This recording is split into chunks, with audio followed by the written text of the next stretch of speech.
Bueno, buenas tardes a todos. Muchas gracias por estar con nosotros en esta nueva tarde de entrevista al experto. Hoy con un tema que nos toca a todos muy de cerca, pero que no estamos muy dentro de la materia. No tenemos mucho conocimiento y mucha información. Por eso decidimos desde AFIPIA, en conjunto con nuestro patrocinador Boehringer Ingelheim, que agradecemos siempre que nos acompañen en estas actividades, poder abordar el tema de la farmacovigilancia, que es tan importante.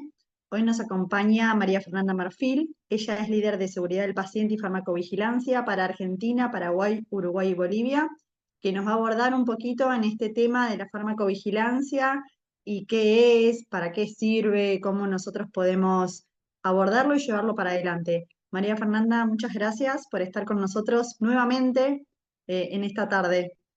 Muchas gracias por la invitación. La verdad que estaba esperando esta charla nuevamente porque siempre es un placer estar acá, así que muchas gracias. Cuando quieras, los que no saben que recién se incorporan a lo que es el ciclo de entrevistas al experto, María Fernanda nos va a hacer una presentación sobre lo que es el tema del día de hoy, la farmacovigilancia, y luego de su presentación, nos pueden dejar sus preguntas en el chat del Zoom, o si no, pueden levantar la mano y hacer sus preguntas a voz alzada y ella se las va a responder. Bueno, la idea es que esta charla sea realmente una charla y que si surgen dudas a lo largo de la conversación o de mi presentación, directamente levanten la mano o me avisan y podemos hablar directamente. Así no se pierden no se pierden quizás de lo más importante que es comprender qué es lo que sucede con la farmacovigilancia y la seguridad del paciente. ¿Ahí se ve bien la pantalla? Sí, Sí, sí, perfecto. Perfecto. Bueno, entonces vamos a comenzar. La idea es empezar desde definir qué es la farmacovigilancia, ir a ver cuál es el ciclo de la misma, pasar por qué es la definición de un evento adverso y para qué sirve, cómo lo reportamos, ver quiénes son los actores principales de todo esto y terminar con un poco de seguridad del paciente, ecofarmacovigilancia y un material co-creado con AFIPIA y otras organizaciones de pacientes junto con Boehringer para que tengan toda esta misma información en sus casas. Bueno, entonces empezamos con la definición. ¿Qué es la farmacovigilancia?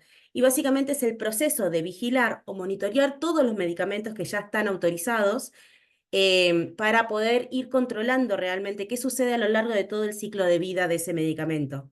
Sabemos que, en principio, la farmacovigilancia comienza con los estudios clínicos. Ahí vamos a identificar qué es lo que sucede con esos medicamentos y cuáles son las posibles reacciones adversas, pero en los estudios clínicos lo que sucede es que la población en la cual se está estudiando el medicamento es muy definida. Son personas que quizás no tienen comorbilidades, no toman otras medicaciones. Entonces, cuando se lanza al mercado esa medicación, es importante ver qué es lo que sucede en la vida real, ¿no?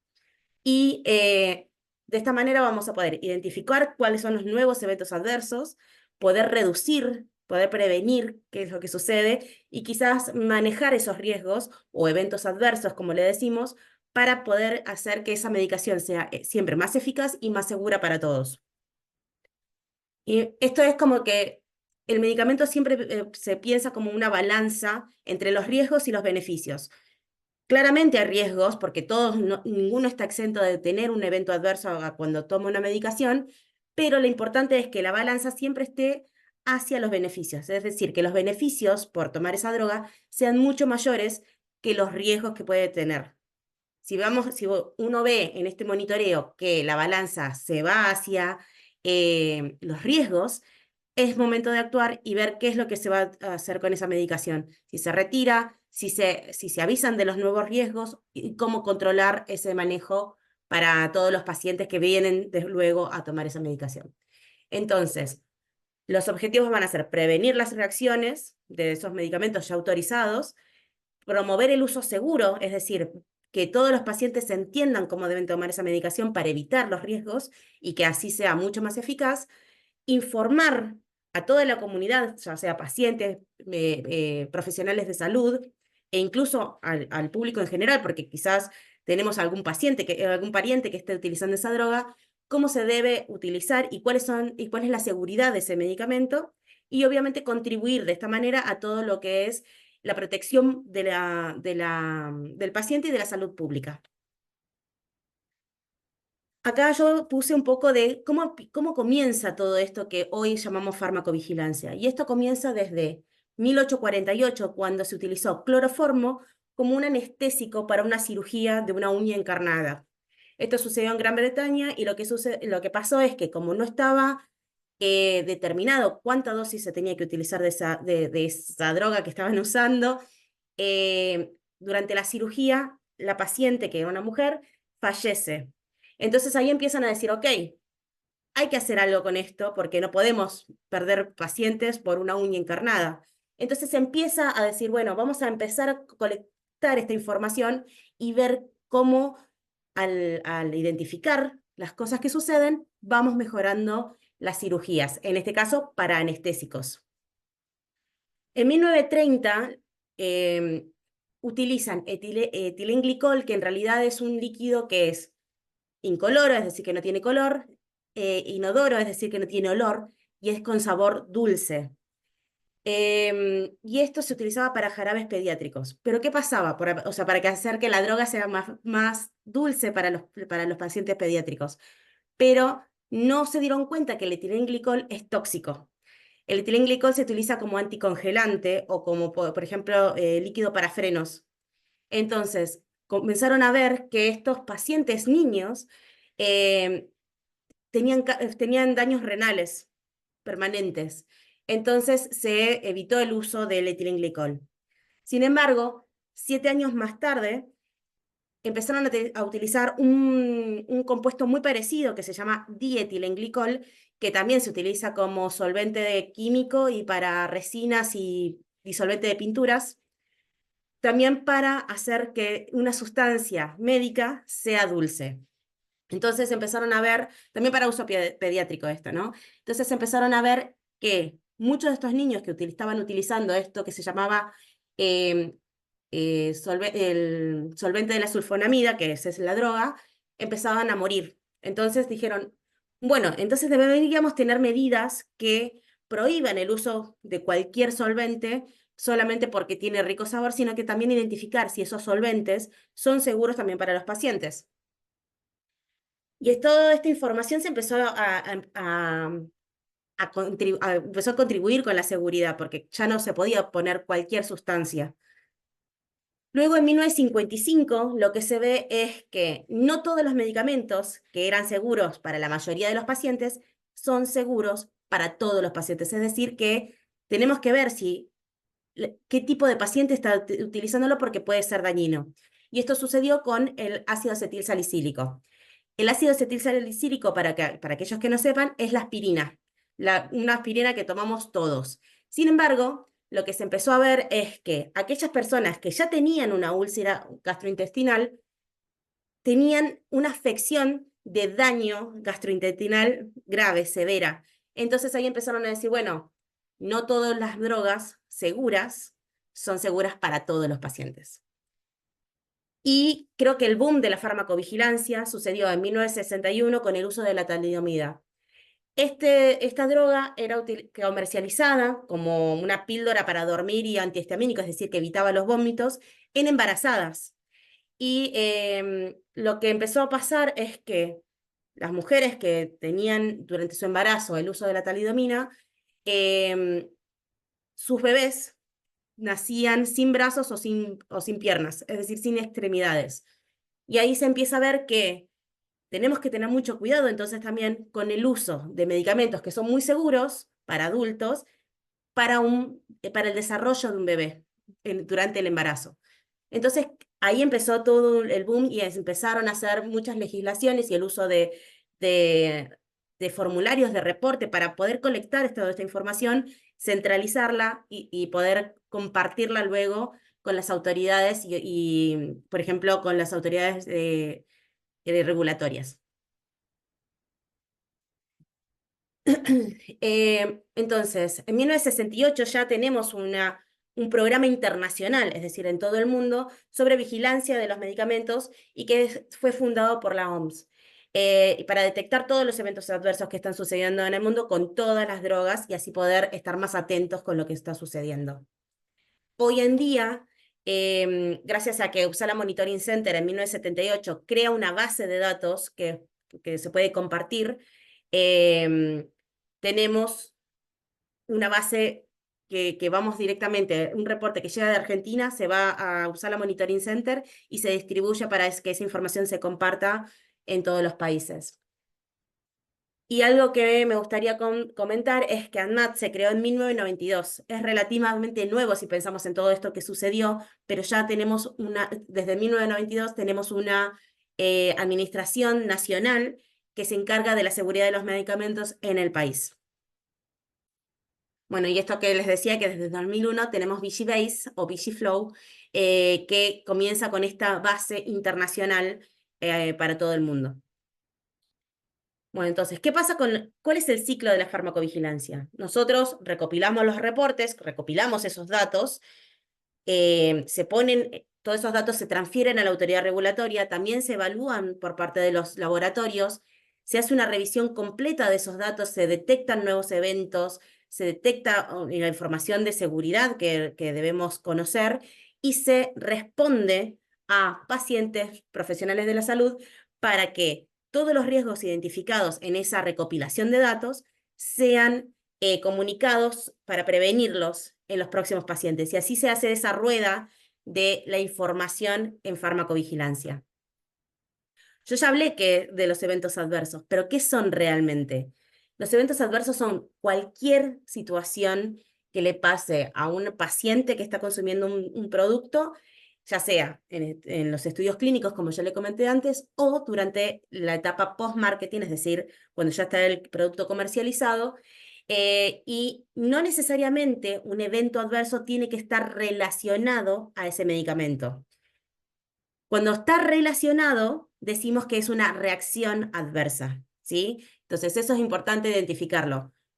Reacción, cuando ya tiene una relación causal con el medicamento, es decir, que el medicamento está causando eso, y evento adverso no necesariamente tiene que estar relacionado, puede ser un no relacionado.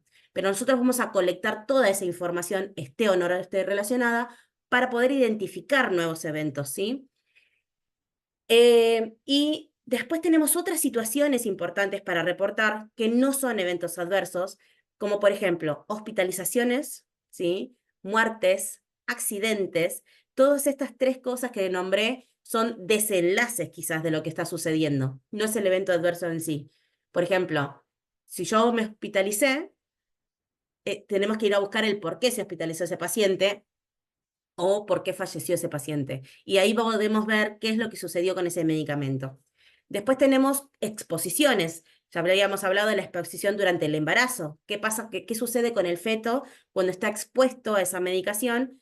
Y lo mismo sucede con la lactancia. La lactancia puede también ser, el bebé puede estar expuesto a medicamentos que se secretan a través de la leche.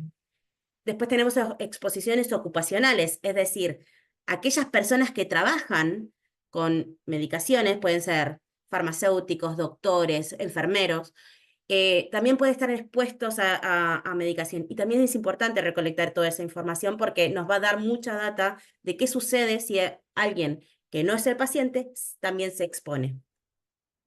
Después tenemos información como sobredosis, mal uso, porque a veces sin querer o queriendo tenemos un mal uso de la medicación. Y también tenemos que ver qué sucede cuando se retira una medicación. No todas las medicaciones se pueden retirar de una manera así de un día lo tomo y al otro día no, sino que a veces tenemos medicaciones que tenemos que ir sacándolas de nuestro organismo de manera pausada. Entonces tenemos que ver también qué es lo que sucede en esas ocasiones. Y claramente tenemos también otras situaciones como faltas de eficacia, que es decir, que puede ser que una droga no esté actuando como siempre o que haya perdido su efecto en el organismo. Y ahí tenemos que ver qué sucede. ¿Es algo del lote? ¿Es algo que la medicación en ese paciente no está funcionando? Y ver cuáles son los motivos. Entonces, toda esta información nos ayuda un montón a nosotros a identificar todas las cosas que son importantes para la seguridad del paciente. Entonces, ¿qué tenemos que hacer cuando tenemos un evento adverso?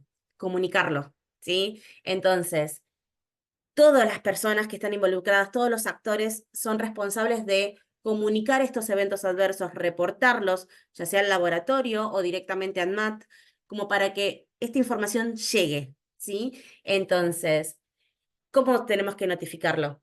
Podemos, como ustedes como pacientes se lo tienen que comunicar a su médico, porque es ese médico quien los conoce y va a poder identificar qué podemos hacer en el momento inmediato con ese tratamiento que les está causando este evento adverso, o que con este evento adverso, cómo tratar ese evento adverso. Después tenemos que notificarlo a la compañía. Pues, si ustedes están utilizando una droga, pueden ver qué compañía es la que lo fabrica y poder reportarle también a ellos, porque esa información es valiosa para el laboratorio porque se pueden identificar errores, se pueden identificar situaciones que se pueden mejorar, ¿sí? Pero si no las vemos, no se pueden corregir. Y luego también pueden hacer la notificación directamente a ANMAT. Ahí quiero aclararles que si ustedes hacen el reporte a los laboratorios tienen obligación de hacer ese reporte a ANMAT, pero si ustedes quisieran, también lo pueden hacer directamente a ANMAT a través de una hoja de notificación, que ahora se las voy a mostrar, o un sistema online que más o menos desde el año pasado ya está disponible para los pacientes.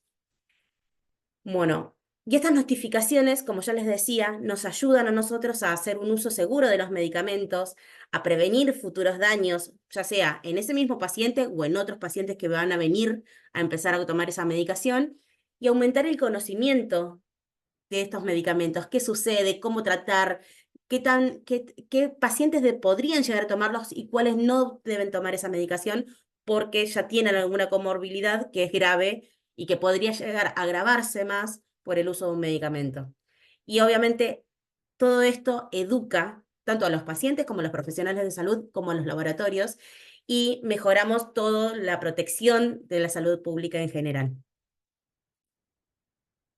Esta es la hoja de notificación. Ustedes si quieren reportarlo directamente a ANMAT, lo que pueden hacer es ingresar a la página de ANMAT, que pueden descargar esta hoja, completarla, ya sea a mano. Sí, en general es más fácil de completarla a mano, escanearla y mandarla por mail. Ahí está, ahí les dejé la dirección de mail, que es DEPTO, eso es Sistema Nacional de Farmacovigilancia, SNFB @anmat.gov.ar. Igual esto que les estoy contando también está descrito en la página de ANMAT. Si ustedes entran y se olvidaron qué es lo que les conté, lo pueden leer directamente de la página. Y entonces ahí les va a pedir información sobre el paciente, es decir, quién está tomando esa medicación, sobre la persona que está reportando. Si ustedes pacientes fueran reportados, se duplica esa información. O si, por ejemplo, un pariente de ese paciente está completando, se pone la información sobre la reacción o evento adverso que está sucediendo para que se conozca y se pueda determinar qué es lo que, o sea, qué sucedió y cómo se trató. Y, por ejemplo, también les van a hacer preguntas sobre la medicación que están tomando. Y luego, dentro de la página de ANMAT, también tienen esta posibilidad de en vez de imprimir, completar a mano y enviar por mail, tienen esta posibilidad que es nuevita de entrar al sistema online y empezar a completar directamente desde la computadora todos estos mismos datos y enviarlos directamente al sistema de farmacovigilancia de ANMAT. Acá para empezar, este link también está dentro de la página y lo único que tienen que hacer es aceptar los términos y condiciones e indicar que para ustedes es la notificación de un usuario del medicamento o paciente, ¿sí? Fíjense que también acá abajito está si un médico quiere hacer el reporte. Así que estamos todos involucrados en este sistema de reporte y es súper importante que lo hagan. También lo que pueden hacer es directamente revisar la página del laboratorio, buscar cuál es la mejor metodología que les acomoda a ustedes para hacer el reporte y hacer directamente el reporte al laboratorio. Bueno, como ya les comenté, los datos mínimos serían algún identificador de paciente. Al menos necesitamos saber si es un paciente femenino, masculino, qué edad tiene ese paciente, porque no va a ser lo mismo un paciente pediátrico que un paciente adulto. Y si pueden más información, por ejemplo, iniciales del paciente, fecha de nacimiento y cualquier otro identificador de ese paciente. El evento o situación reportable, y ahí les digo que si lo van a, cuando lo hagan, que lo hagan lo más detallado posible, porque es importante identificar qué, cómo, por qué y en qué situación estaba sucediendo eso. Información del producto, incluso si tienen disponible la cajita hasta el número de lote, porque muchas veces algunos eventos pueden ser lote dependiente y otros eventos son simplemente del medicamento, pero si ustedes tienen la caja, completen la información con el número de lote y siempre identificar, por ejemplo, la droga con el nombre comercial, porque ahí se puede identificar de qué laboratorio es. Y luego, la persona que está haciendo ese reporte, ya sea el mismo paciente o un familiar del mismo. Y esto es importante porque muchas veces algunas situaciones son de real importancia y se va a requerir más información. Entonces, ahí ustedes ponen los datos de quién está reportando y si quieren ser contactados o no. Y si en caso de que pongan que sí, el laboratorio o ANMAT se puede llegar a contactar con ustedes para hacerles algunas preguntas de mayor interés específicos de su evento adverso. Bueno, ya estuve más o menos comentando quiénes son estos actores que están involucrados. Habíamos dicho todos los profesionales de salud, y eso es porque ellos tienen el conocimiento y la experiencia de cada uno de los pacientes. Saben cómo es el paciente, saben qué es lo que otras cosas están tomando, pueden identificar cuáles son las directrices para cambiar un tratamiento por otro, por ejemplo. Así que es muy importante que también ellos comuniquen esos eventos adversos que ven en el día a día y esto es que ellos, todos los profesionales de salud también son el punto de contacto entre el paciente y el laboratorio para poder minimizar esos riesgos, porque quizás, no sé, simplemente con el hecho de indicarle al paciente cómo debe tomar correctamente una medicación, ya no existe un riesgo de un evento adverso, por ejemplo. Luego tenemos los pacientes y los cuidadores y todo aquel entorno del paciente, ¿no? Que es la experiencia de la vida real. Son ellos son ustedes los que ponen el cuerpo con su enfermedad y su tratamiento. Entonces, que ustedes puedan comunicar los eventos adversos que puedan llegar a experimentar es súper, súper importante. Y ahí voy a volver atrás un segundito. Es importante que se comuniquen los eventos adversos, incluso si ya están en prospecto. Si ustedes ven los prospectos, van a encontrar un lugarcito que dice reacciones adversas. Y por ahí dice, bueno, este medicamento em, provoca dolor de cabeza. Si ustedes experimentan dolor de cabeza, también repórtenlo, porque es importante estadísticamente saber qué está sucediendo o qué deja de suceder con los medicamentos.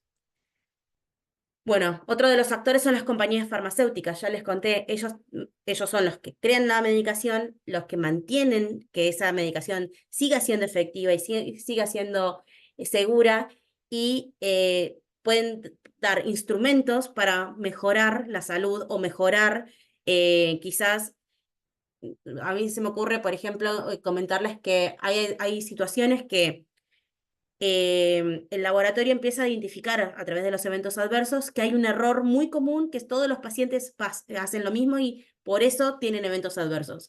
Entonces, cuando se identifica, lo que hace el laboratorio es decir, bueno, cambiemos, no sé, la formulación para que el paciente no tenga el error al tomarlo, por ejemplo, o el médico entienda cómo decirle al paciente cómo debe tomar esa medicación. Entonces, es súper importante también eh, cómo desarrolla el producto ese laboratorio.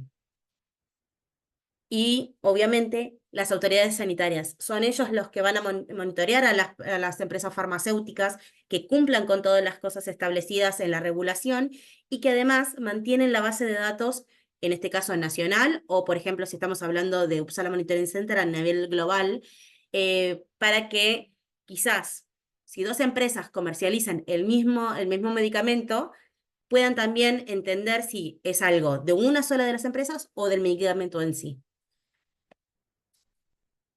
Y la Organización Mundial de la Salud también es una parte muy importante porque entiende a nivel global qué es lo que está sucediendo con los medicamentos, puede identificar problemas de salud y puede, a través de esto, crear legislación, o sea, o por lo menos indicar qué nueva legislación debe salir o qué alerta debe ser informada la población. Bien, y con todo esto ven que el conocimiento de su tratamiento y de su enfermedad es súper mega importante para su tratamiento en sí, y entonces debemos tener muchos cuidado con el uso que hacemos de las medicaciones. Lo más importante que yo siempre digo, evitar la automedicación.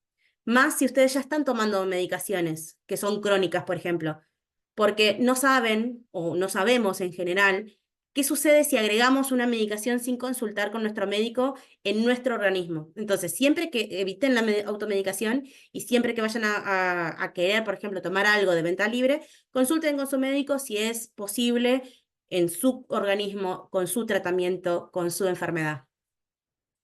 También es importante entender por qué vamos a agregar un medicamento nuevo. Por ejemplo, si el médico nos dice, bueno, a partir de ahora toma este medicamento, tenemos que entender cómo lo vamos a tomar.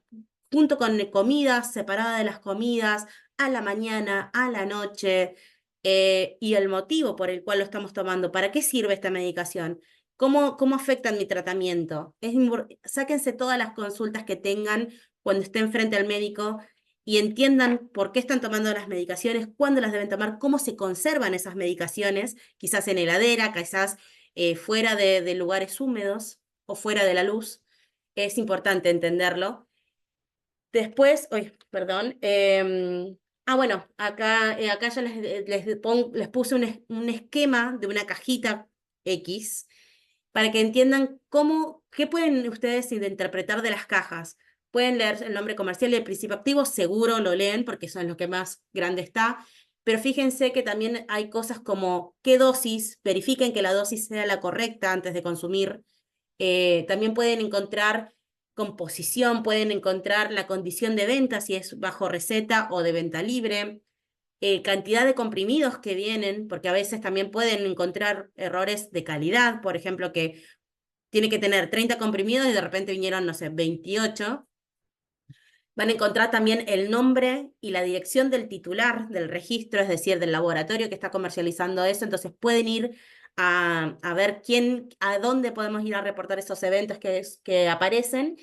Y van a encontrar también información sobre el modo de uso o la posología o incluso leyendas obligatorias que puede llegar a tener un medicamento.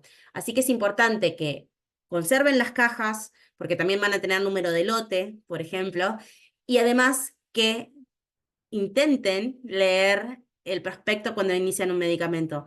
Fíjense cuáles son las contraindicaciones, cuáles son las cosas que tengo que tener alertas. Es súper importante. Bien, cuando ya estamos tomando la medicación, sigan las reglas que el médico les da, ¿sí? Si la medicación la tengo que tomar con comidas, siempre tomen las comidas. Si la medicación no debe cortarse, traten de siempre tener la medicación disponible y para no cortar ese tratamiento. Y en caso que lo tengan que cortar por alguna razón, consulten a su médico cómo lo deben hacer qué alertas o qué medidas deben tomar en cuenta cuando se deja o qué sucede con esa medicación cuando la tienen guardada, todo, ¿sí? Es súper importante. Bueno, añadir un nuevo medicamento cada vez que ingresen un nuevo medicamento a su organismo también es como un nuevo medicamento, ¿sí? Entiendan qué sucede, cuándo tomarlos y tomarlos separados de los otros medicamentos o se pueden tomar en conjunto en la misma hora. Esto de revisión de la medicación completa, aprovechen al menos una vez al año o una vez cada 2 años o en el momento que ustedes sientan que están tomando mucha medicación, no saben si están correctos o no. Pregunten a su médico, lleven un listado de todas las medicaciones que están tomando y cuál es la dosis que toman para que el médico pueda evaluar si hay alguna medicación que ya no deben tomar o si hay alguna medicación que les esté faltando tomar. Bueno, esto de interrumpir mi medicación ya lo comenté, que es importante no interrumpir porque, bueno, hoy no la tomo, me fui de vacaciones, la dejo tomar por 15 días. sino que hay medicaciones que tienen que ser crónicas, hay otras medicaciones que no son recomendables sacarlas de un día para el otro, sino que primero tenemos, no sé, una dosis de 100, al otro día empezamos a bajar por 15 días a una dosis a la mitad, y así vamos descendiendo esa dosis hasta llegar a 0. Y bueno, esto de tomar, automedicarse o tomar medicación vencida. Eh, las fechas de vencimiento de las medicaciones son súper importantes tenerlas en cuenta, porque hasta esa fecha se garantiza que esa medicación sea segura y efectiva para ese paciente. Una vez pasada, por más que sea, pasó hace 3 meses, no pasa nada, puede llegar a pasar. Así que les recomiendo no tomar la medicación vencida. Y ahora, ¿qué hacemos con esa medicación vencida? ¿Qué sucede con esa medicación vencida? ¿Y por qué no puedo tomarlo por más que hayan pasado 3, 4 meses desde esa fecha que aparece en la cajita? Es porque ya se deja, ya los efectos que se confirman que tiene esa medicación pueden no ser los mismos, pueden ser mucho menores o pueden tener alguna modificación estructural de esa medicación que puede provocar otros efectos adversos en el cuerpo. Y también lo que puede pasar es que esa medicación, una vez vencida, empiece a perder características físicas, como, no sé, pastillas descoloridas, o empiece a generarse, no sé, burbujas en un líquido, y eso puede ser porque hay contaminación de microorganismos, por ejemplo. Entonces, quizás nosotros tenemos una botellita ahí guardada de hace un tiempo ya vencida, y quizás ya tenemos un cultivo de algún microorganismo, ya sea un hongo, una bacteria, ¿sí? Así que por eso es importante no tomar esta medicación que ya está vencida. Bien, acá yo lo que les traje es un poco de información sobre ecofarmacovigilancia. Y esto es porque toda esa medicación vencida que por ahí tiramos, que descartamos porque no la debemos tomar, o por ejemplo, si ya terminamos una medicación, ya no tenemos que volver a tomarla y nos sobraron unas pastillas, por ejemplo, si nosotros la empezamos a tirar al inodoro o, por ejemplo, directamente a la basura, esa medicación empieza a concentrarse en aguas residuales, en basureros o incluso en las napas de la tierra, ¿no?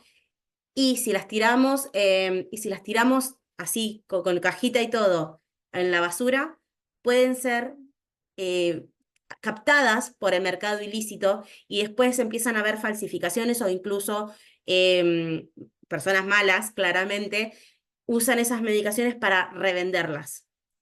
Entonces, es siempre importante, obviamente, comprar las cosas en la farmacia y evitar nosotros desde nuestra casa tirar las cosas o en el inodoro o en el desagüe o incluso en la basura, porque puede pasar todo esto. Entonces, esto que les estoy comentando empieza a surgir y empieza a verse, ¿no? Y se empieza a crear lo que es ecofarmacovigilancia, es decir, tratar de detectar las cosas, evaluarlas, comprenderlas y minimizarlas, prevenirlas, pero también no solamente en el organismo, como hacíamos con la farmacovigilancia, sino también en el ambiente, ¿sí? Porque esa medicación que largamos al ambiente puede ser consumida también por otros animales o incluso llegar a las plantas que después nosotros comemos. Entonces es importante también entender cómo debemos hacer ese descarte de medicación. Bueno, esto es un poco de los problemas de salud que empiezan a verse en el ambiente. Por ejemplo, empieza a haber resistencia bacteriana porque nosotros tiramos antibióticos al agua, pero en el agua están esas bacterias y empiezan a hacerse resistentes. Es decir, que ya no se pueden combatir con esa medicación, sino tenemos que buscar medicamentos más fuertes. Podemos encontrar problemas de salud en animales. Por ejemplo, se ha visto que animales por consumo de drogas que están en el ambiente empiezan a disminuir su población, o incluso podemos encontrar acumulación de medicaciones tanto en animales vivos como, por ejemplo, hormonas que también se tiran en peces, en plantas también. Entonces, ¿cómo vamos a descartarlo en casa? ¿Qué hacemos en casa? ¿Sí? podemos acumular toda la medicación y identificar alguna farmacia que acepte esa medicación para el descarte seguro, o si no tenemos una farmacia cerca que realice este descarte seguro, lo que podemos hacer es buscamos una botellita de agua mineral o de gaseosa de las chiquitas, podemos empezar a juntar tierra, yerba, café, lo que tengan disponible ya usado, que no, que vayan a tirar a la basura, y en vez de tirarlo, empiezan a llenar en esa botellita un poco de sustrato de esto, de café, tierra, lo que sea que quieran eliminar, y empiezan a descartar en esa botella toda la medicación que tengan, ¿sí? Y empiezan a hacer como capas entre el sustrato y la medicación. Entonces, esa cápsula, esta metodología se llama encapsulación. eh, una vez que ya tengamos la botella llena, esa botella puede ser descartada directamente a la basura, porque ya la medicación está encapsulada y esa medicación no puede tomar contacto con el ambiente. Entonces, vamos a evitar la contaminación del ambiente, vamos a evitar que quizás niños que estén jugando encuentren esas pastillas y las consuman, o incluso los animales, mascotas, y también que entren en el mercado ilícito, que es esto, que alguna persona mala que encuentra medicación la empieza a revender, ¿sí? Y con esto vamos a ir finalizando, que es el material. Toda esta información que yo les estuve contando está en el material que fue co-creado entre varias organizaciones de pacientes y Beringer. Tienen dentro de la página de Beringer, tienen el link de descarga, pero seguramente ahí en Afipia también lo tengan para que se los puedan compartir. Y básicamente son consejos para el uso seguro de la medicación. ¿Qué hacemos cómo nos preparamos para una visita médica? ¿Qué preguntas tenemos que hacer? ¿Qué material tenemos que llevarle al médico? Estos listados de medicamentos que ya tomamos, los últimos exámenes que nos hicimos para que puedan identificar cómo está nuestro organismo, o incluso dudas que ya tengan desde su última visita para poder aclararlas. Durante la consulta médica, qué preguntas hacer, cómo las vamos, o sea, tratar de entender, y a veces llevar a alguien que nos ayude a entender esa información que nos está dando el médico. Y si no la entendemos, decirle al médico, por favor, ¿lo podrías explicar nuevamente o me lo podés explicar con otras palabras? Después, sobre cómo comprar la medicación, dónde, ¿sí? Y cómo identificar que sea una medicación viable, que tenga bien la fecha de vencimiento, que no esté abierto, que no esté rota la caja, por ejemplo. Y poder identificar también si ese lugar donde lo estoy comprando es un lugar autorizado. ¿Sí? No comprar medicación por internet o esas cosas que pueden no ser un lugar autorizado para la compra. Luego, ¿qué sucede en nuestras casas? ¿Cómo vamos a respetar el horario? ¿Qué hacer? No sé, nos ponemos una alarma, tenemos, no sé, tenemos aplicaciones en los teléfonos que nos ayudan a recordar la toma de la medicación, o incluso cómo se debe guardar esa medicación. Esto, ¿no? Si va en la heladera, si está en la heladera, ¿en qué sector de la heladera? No es lo mismo ponerlo en una puerta que ponerlo adentro no sé, el segundo estante de la heladera. Recuerden que la puerta, al estar más en contacto con el exterior, tiene mayores cambios de temperatura. Así que en la puerta no pongan medicación. O, por ejemplo, no poner nunca medicación en los baños, porque son lugares húmedos. O si esa medicación requiere no estar en contacto con la luz, no, o sea, mantenerla en la cajita directamente, ¿sí? Porque esta va a estar resguardada. Y acá también van a tener información de qué sucede si tengo un evento adverso, cómo lo reporto, a quién lo reporto, ¿sí? Con esto terminó mi charla. No sé si quedaron dudas, si quieren comentar algo más, o acá terminamos, lo que ustedes deseen. ¿Alguien tiene alguna pregunta? Puede levantar la mano y le habilitamos el micrófono para que puedan hacer las preguntas que quieran.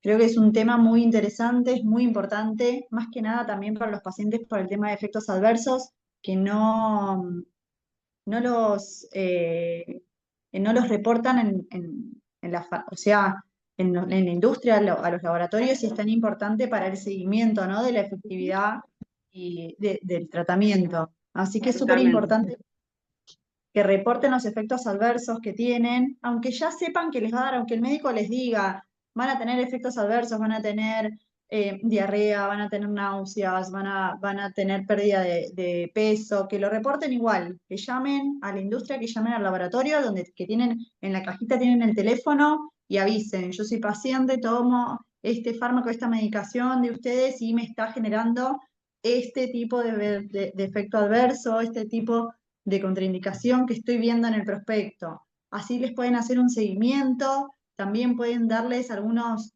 consejos tal vez nutricionales para que no sean tan fuertes los efectos adversos, o pueden comunicarse con el médico y decirles, mire doctor, se comunicó con nosotros un paciente que está tomando esta medicación y nos está reportando este efecto, ¿por qué no prueba con tal vez, no sé, o bajarle la dosis, o retirarla en estos momentos, o incorporar un nutricionista para que los evalúe y demás? Así que muy importante tema efecto adverso y reporte con la industria. Otra cosa, Totalmente. no tomen cualquier medicación de cualquier cajita. Por favor, se los pido. Importantísimo. Último, a nosotros nos ha pasado en el grupo que entre pacientes tal vez se pasan las cajitas y a veces están vencidas, entonces eso también es importante, verificar la fecha de vencimiento, verificar que esté el blister cerrado, que esté el paquetito cerrado y demás. Así que es un tema súper importante porque es el cuidado de nuestra Ujú. salud como pacientes, como consumidores de un fármaco que más allá de que tiene todos los resguardos, ¿no? Porque la industria se encarga de todos los resguardos, nosotros también debemos hacerlo en nuestra casa. No sé si hay alguna pregunta. Ah, Bueno, tienen ahí, la letra. Guillermo. Sí, bueno, Guillermo, te comento que hay un proyecto en la cual se está trabajando junto con ANMAT para que los prospectos tengan un código QR para poderlos verlos en la computadora y poder agrandar la letra como a ustedes les guste, ¿sí? Es un proyecto, se está trabajando, ya hay países que ya lo tienen y Argentina está en vías de hacerlo. Se entiende que los prospectos deben contener mucha información para el paciente y por eso, si pensamos que la letra tenga que ser visible, capaz que tenemos un bibliorato ya de prospecto. Por eso no se hace, aunque es verdad que si no tenemos a alguien que nos lea o que nos ayude a leer ese prospecto, cuesta. Así que, Guillermo, quédate tranquilo que se está trabajando en la industria y en ANMAT para que mejorar eso, porque se sabe que es algo que puede limitar la lectura del prospecto. Así que esperemos que salga pronto, nada más. Igualmente, no todos tienen acceso tampoco a internet y demás, pero Ujú. si ponen en Google prospecto de y el nombre del fármaco, se lo pueden bajar en Puede PDF ser. también en la computadora o en el celu. Y ahí pueden No. agrandar la letra. Sí, ahí es importante entender si es el último prospecto vigente. Es lo único que tienen que tener en cuenta. Porque a Exactamente. veces los prospectos van cambiando, se van modificando y la caja en general va a tener el último prospecto aprobado. Internet a veces queda con el viejito y por ahí hay algo que cambió y no lo vamos a ver. Pero la idea es que, bueno, si lo pueden, si es su única fuente, lo pueden hacer, pero siempre verificando que sea el último vigente. Siempre el último vigente. Exactamente. No sé si hay alguna preguntita más. Ah, el tema del material que tenemos hecho en conjunto con varias asociaciones que hicimos con Beringer, que lo trabajamos toda una jornada completa. Bueno, en realidad fueron varias jornadas de trabajo sobre el material. El que lo quiera tener nos puede mandar un mensajito, nosotros se lo enviamos. Igualmente está subido en el Instagram, creo que también está subido en la página. Igualmente lo vamos a compartir en PDF en el grupo de WhatsApp que tenemos de entrevista al experto. Así lo tienen. La idea es tal vez poder imprimirlo. Estamos viendo a ver si podemos imprimir el material para que lo puedan tener a mano y lo puedan llevar el día de la consulta, pero es súper importante para que si lo pueden tener en el teléfono, lo miran y ahí tienen todas las recomendaciones para cuando llegan a la consulta con el médico, qué es lo que tienen que llevar, qué es lo que tienen que preguntarle, cómo hacerse el listadito y demás. Así que es un material súper lindo y sirve para todas las patologías aparte. Sí, sí, sí, la idea es eso, que la puedan utilizar incluso si tienen parientes que también lo puedan compartir, porque no es específicamente de alguna enfermedad, sino que es para cualquier paciente que tenga que tomar alguna medicación. exactamente. Bueno, si no hay ninguna pregunta más, vamos a finalizar la entrevista al experto del día de hoy. Les agradezco a todos por haber participado. Los esperamos en la próxima, que es el día 10 de diciembre, que tenemos el tema ahí sorpresa. Así que ya se van a enterar por las redes el tema, pero les va a gustar a todos, porque va a ser una conjunción de expertos. Así que muchísimas gracias, María Fernanda, muchas gracias por, la verdad que excelente tu presentación, súper, súper fácil de entender y por tu tiempo. Muchas, muchas gracias por todo el trabajo que hacen. Muchas gracias a ustedes por la invitación. Hasta luego. Chao, chao, hasta luego.